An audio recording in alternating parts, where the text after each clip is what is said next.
नमस्कार, आदाब, जय भीम, सत श्री अकाल।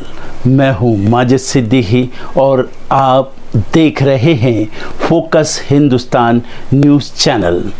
आज की ख़ास खबरें सब्सक्राइब करें, लाइक करें, शेयर करें। फिर आऊँगा एक ताज़ा खबर को लेकर माजिद सिद्दीकी।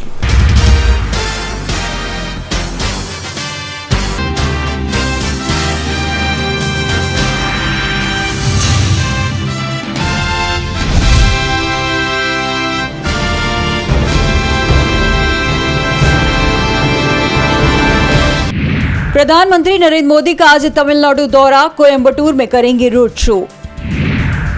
लोकसभा चुनाव को लेकर आज आ सकती है बीजेपी की तीसरी लिस्ट, कई दिग्गजों का कट सकता है टिकट। आज होगी सीईसी की बैठक, खड़गे ने एमपी कांग्रेस से मांगे 18 सीटों पर सिंगल नाम। केजरीवाल पर ईडी का डबल एक्शन, एक साथ भेजे 2 समन, जल बोर्ड मामले में आज बुलाया। मनी लॉन्ड्रिंग मामले में सुप्रीम कोर्ट में आज होगी सत्येंद्र जैन की सुनवाई, मिल सकती है जमानत। पारस कुशवाहा की बाट जो रहे लालू यादव, कांग्रेस से आज फाइनल होगी डील, सीटों पर बन सकती है बात। बंगाल के राज्यपाल ने लोकसभा चुनाव के लिए लॉन्च किया पोर्टल, आम लोग भेज सकेंगे शिकायतें।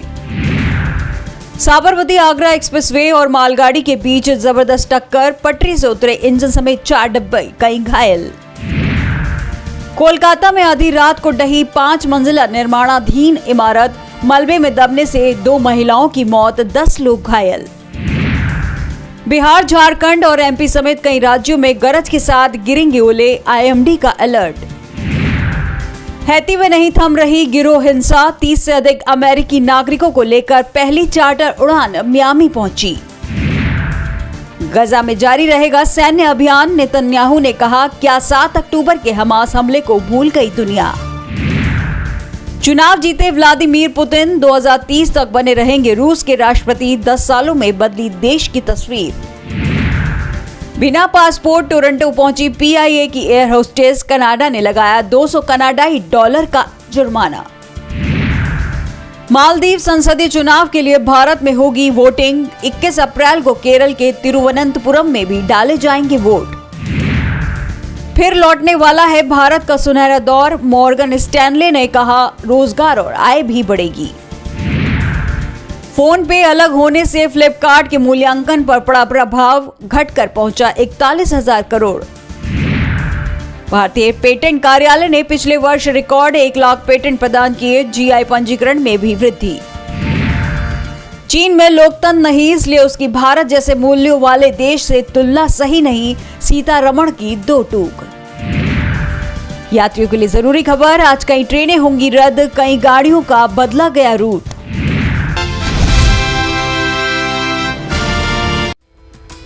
चुनाव आयोग ने इलेक्टोरल बॉन्ड को लेकर रविवार को कुछ नई जानकारियां शेयर की हैं। चुनाव आयोग ने अपनी वेबसाइट पर चुनावी बॉन्ड से जुड़ा नया डेटा जारी कर दिया है, जो व्यक्तियों की ओर से खरीदे गए और राजनीतिक दलों द्वारा भुनाए गए हैं।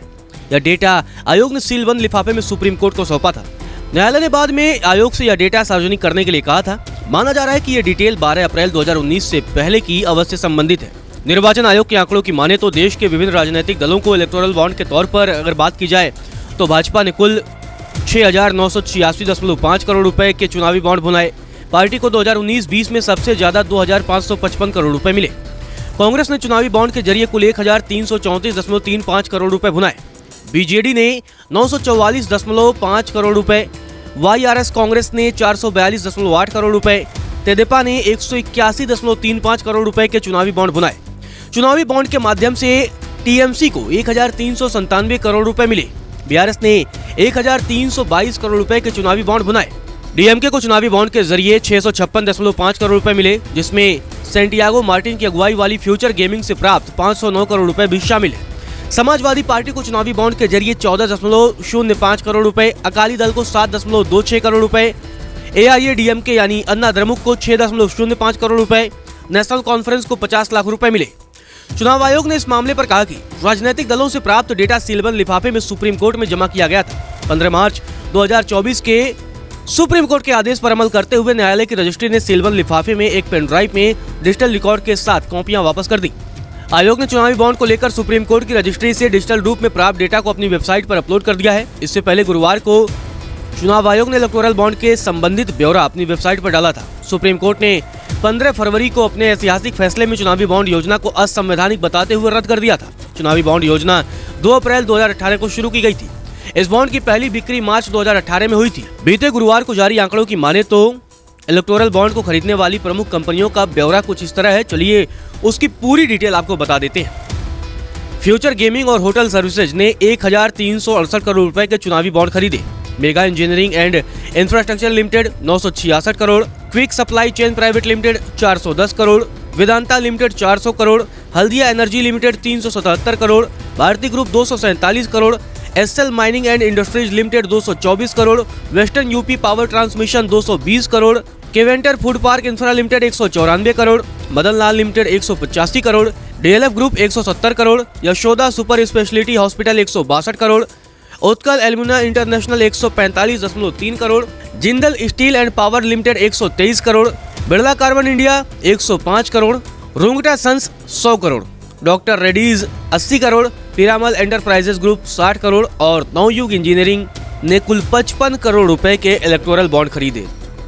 तो ये वो डेटा था जो कंपनियों द्वारा इलेक्टोरल बॉन्ड के जरिए दिया गया। 16 मार्च को मुख्य चुनाव आयुक्त राजीव कुमार ने लोकसभा चुनाव की तारीखों का ऐलान किया। इसके साथ ही उन्होंने चुनाव से जुड़ी अन्य जानकारी साझा की। राजीव कुमार ने बताया कि चुनाव 7 चरणों में कराए जाएंगे। 19 अप्रैल को पहले चरण की वोटिंग होगी और 1 जून को 7वें चरण के लिए मतदान होगा। पहली वोटिंग के ठीक 46 दिन बाद 4 जून को नतीजे आएंगे। लेकिन अब चुनाव के शेड्यूल में बड़ा बदलाव सामने आया है। दरअसल ये फेरबदल अरुणाचल प्रदेश और सिक्किम 2 ही राज्यों में किया गया है। अरुणाचल प्रदेश और सिक्किम में लोकसभा के पहले चरण के चुनाव के साथ ही 19 अप्रैल को विधानसभा चुनाव के लिए भी वोट डाले जाएंगे। इन दोनों राज्यों में मतगणना अब 4 जून की बजाय 2 जून को होगी। बताया जा रहा है कि दोनों ही राज्यों में सरकार का कार्यकाल 2 जून को समाप्त हो जाएगा। इसलिए किसी भी हालत में यहाँ 2 जून तक मतगणना का काम पूरा हो जाना चाहिए और इसीलिए चुनाव आयोग को शेड्यूल में त्वरित बदलाव करना पड़ा। कांग्रेस नेताओं पर दबाव है, जेल जाओ या पार्टी छोड़ो।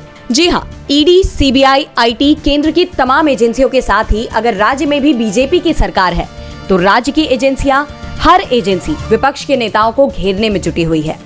छापेमारी हो रही है, समन भेजे जा रहे हैं और जरूरत पड़ने पर विपक्षी दल के नेताओं को गिरफ्तार भी किया जा रहा है। लेकिन जो नेता दल बदलकर बीजेपी में शामिल हो जाता है उसके खिलाफ होने वाली जांच थम जाती है। कांग्रेस सांसद राहुल गांधी ने इसे लेकर बीजेपी पर सीधा हमला किया। मुंबई में हुई रैली में राहुल गांधी ने कहा कि मैं नाम नहीं लेना चाहता, लेकिन इस राज्य के एक वरिष्ठ नेता ने कांग्रेस छोड़ दी। रोते हुए उन्होंने मेरी मां से कहा, सोनिया जी मुझे कहने में शर्म आ रही है, मुझ में इनसे लड़ने की ताकत नहीं है, मैं जेल नहीं जाना चाहता। दरअसल पहले मिलिंद देवड़ा और उसके तुरंत बाद अशोक चव्हाण ने पाला बदला। इसमें से देवड़ा शिवसेना में गए तो चव्हाण बीजेपी में और दोनों राज्यसभा भेज दिए गए। राहुल गांधी ने तो किसी का नाम नहीं लिया, लेकिन कांग्रेस प्रमुख नाना पटोले ने साफ संकेत दे दिया कि वो नेता अशोक चव्हाण थे।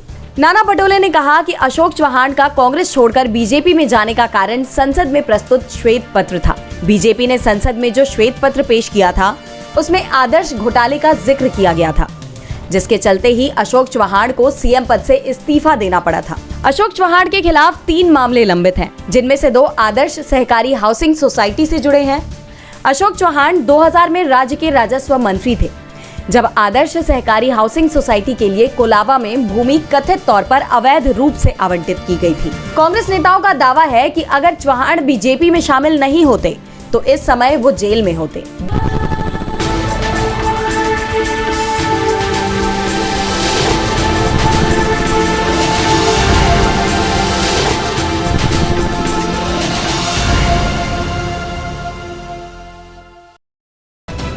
दिल्ली के मुख्यमंत्री की मुश्किलें हैं कि थमने का नाम नहीं ले रही हैं।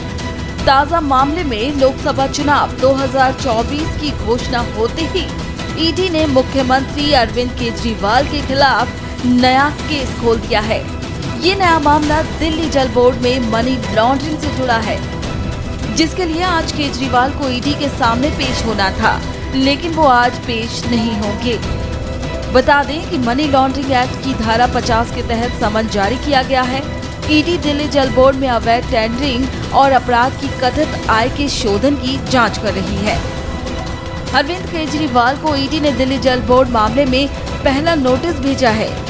वहीं इससे पहले भी शराब घोटाला मामले में ईडी ने सीएम केजरीवाल को 8 बार समन भेजा था, लेकिन वो पेश नहीं हुए।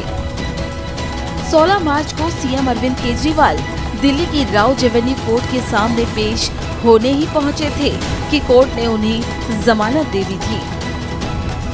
वहीं इस मामले पर केजरीवाल सरकार के नेता सवाल कर रहे हैं कि जब कोर्ट से जमानत है तो बार बार क्यों समन भेज रही है ईडी। ईडी का समन गैर कानूनी है।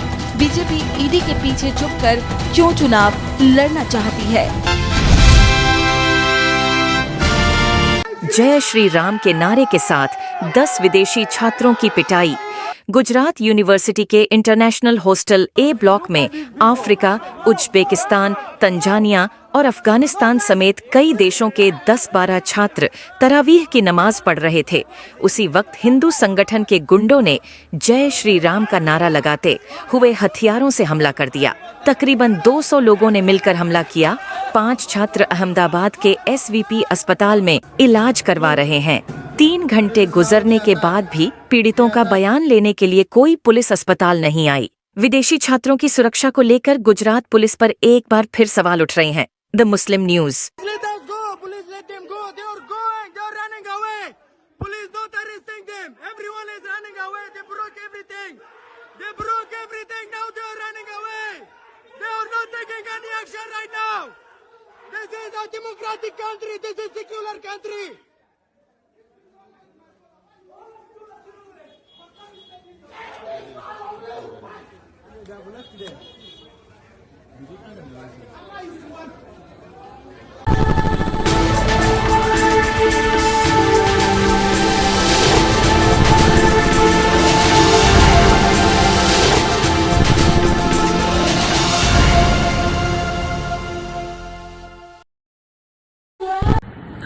दोस्तों आज मैं आपको बताने वाला हूं कि अगर आपकी बॉडी में मैग्नीशियम की डेफिशिएंसी हो जाए तो आपको क्या क्या प्रॉब्लम हो सकती है। सबसे पहले इंसोमेनिया, नींद ना आना, स्लीपिंग डिसऑर्डर, इंसान सारी रात करवटें बदलता है, नींद नहीं आती, स्ट्रेस लेवल, एंजाइटी बढ़ जाती है इससे, क्योंकि कोर्टिसोल हार्मोन को रोकने में मदद करता है। और अगर आपकी बॉडी में मैग्नीशियम नहीं है तो कोर्टिसोल बढ़ जाता है, जिसकी वजह से स्ट्रेस और एंजाइटी हो जाती है।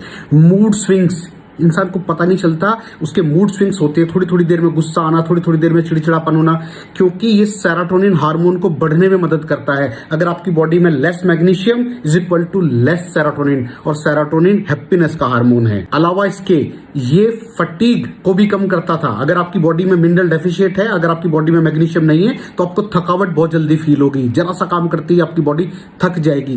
पुअर डाइजेस्टिव सिस्टम, ये डाइजेस्टिव सिस्टम को भी मैनेज करने में बड़ा शानदार रोल प्ले करता है। और अगर इसकी डेफिशिएंसी है तो कॉन्स्टिपेशन, डायरिया जैसी प्रॉब्लम हो जाती है। माइग्रेन, बहुत खतरनाक प्रॉब्लम है माइग्रेन। अगर डेफिशिएट है आपकी बॉडी मैग्नीशियम से तो आपको माइग्रेन की प्रॉब्लम भी हो सकती है। ब्लड प्रेशर, अगर आपकी बॉडी में मैग्नीशियम कम है तो आपको ब्लड प्रेशर की प्रॉब्लम हो सकती है। इरेगुलर हार्ट बीट, ये हार्ट बीट का बढ़ जाना, कम हो जाना, बढ़ जाना, कम हो जाना, मैग्नीशियम डेफिशिएट होने की निशानी है। ऑस्टियोपोरोसिस, बोन हेल्थ वीक हो जाती है, क्योंकि आपकी बॉडी का 60% जो मैग्नीशियम है वो आपकी बोन्स के अंदर होता है। अगर आप बाहर से मैग्नीशियम नहीं ले रहे हैं तो आपकी बॉडी जो है वो हड्डियों में से लेना शुरू कर देती है, जिसकी वजह से ऑस्टियोपोरोसिस की प्रॉब्लम भी हो सकती है, आपकी हड्डियां कमजोर हो जाती हैं। और मसल क्रैम्पिंग, मसल क्रैम्प, नस पे नस का चढ़ जाना, मसल्स पे अकड़ जाना, बिल्कुल चलना मुश्किल हो जाता है। तो मसल क्रैम्पिंग भी तभी होती है जब आपकी बॉडी में मैग्नीशियम की डेफिशिएंसी हो। और दोस्त, हमारे यहाँ 90% से ज्यादा लोग मैग्नीशियम डेफिशिएंसी के शिकार हैं। कहां से मिलेगा मैग्नीशियम, कितनी मात्रा में लें, किस क्वालिटी का लें? तो उसका जवाब है वेस्टीज प्राइम CMD। इसके अंदर आपको भरपूर मात्रा में मैग्नीशियम मिलेगा, आपकी सारी प्रॉब्लम सॉल्व हो जाएगी। Thank you so much. दर्शकों, देख लिया आपने हमारे वीडियो को। हमें खुशी होगी कि आपने हमारे न्यूज़ को लाइक किया और दूसरों को शेयर किया। अगर अभी तक हमारे चैनल फोकस हिंदुस्तान को सब्सक्राइब नहीं किया है तो तुरंत सब्सक्राइब करें, कमेंट करें और बेल आइकॉन को प्रेस करें। हम हाजिर हैं खबर के लिए।